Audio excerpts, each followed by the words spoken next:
If you have 24 hours in Singapore, you have no time to lose. This tiny country packs a punch.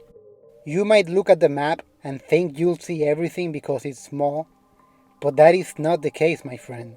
If you don't prepare, you're gonna miss some cool stuff. And I missed some cool stuff. But I did see some other cool stuff. Here's what I did in my 24 hours in Singapore. I have some good news right off the bat. You're going to be off to a good start because the airport is less than 20 minutes away from the fun. Actually, I have even more good news. The airport is considered one of the coolest airports in the world. Seriously, this place is already an attraction by itself.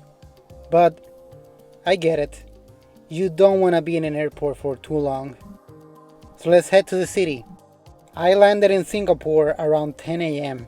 and I was ready for a busy day. The first thing I did was go to Universal Studios. That's right, Universal Studios, 11 a.m. I've been to the one in the United States way too many times. I wanted to go check out this theme park and compare it to the one in the States. And I will say that it felt very surreal to be in this park while remembering that I was also in Asia. One minute you feel like you're in Orlando, but the other minute it feels like you're in an alternate universe. It's a lot of fun here. The attractions are amazing, they're different, it's very clean, and it's cheap. I spent somewhere around $40 to enter. You're gonna wanna spend all day here, but I only wanted to see it for a little bit. Plus, time is ticking.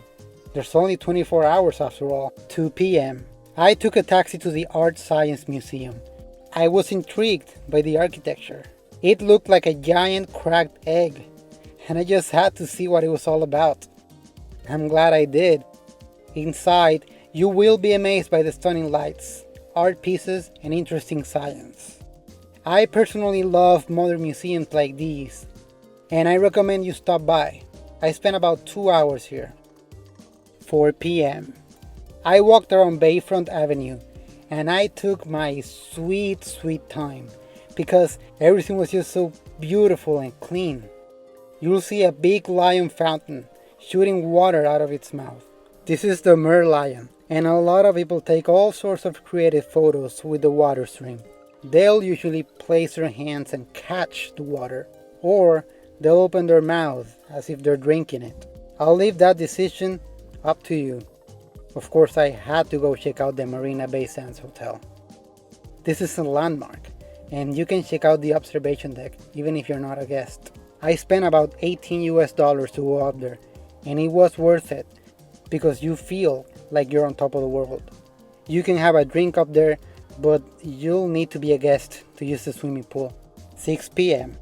I went to buy some souvenirs and have some food at the shops, which is a huge shopping mall with an ice rink in the lobby. While I was there, I was recommended to go outside soon because the sunsets are special. And they were. The sunset over the Singaporean skyline is amazing. It is peaceful. You're gonna love it. Easily one of the best I've ever seen. 7:30 p.m. Right after the sunset was over, I went to the place that I had seen in way too many pictures and travel vlogs. The Gardens by the Bay. I waited specifically for the nighttime in order to see it, as the lights make the gardens glow from anywhere you are. This place feels straight out of a fantasy movie. I spent somewhere between an hour or two just walking around the gardens and admiring the beauty.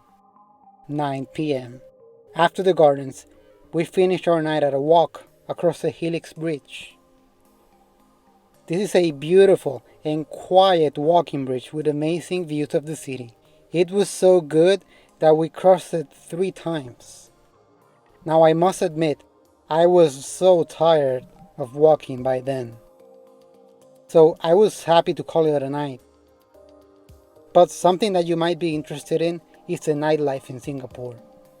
It is definitely one of a kind. I checked on my phone and I had walked around 30,000 steps. So I went back to the hotel and I had a good sleep before heading back to the airport and on to the next adventure the next day. If you are ever near Singapore, you need to go check it out. You will be glad you did. If you enjoyed this video, please give it a like and subscribe, as I have many more 24-hour challenges and adventures to tell you. Thanks for watching.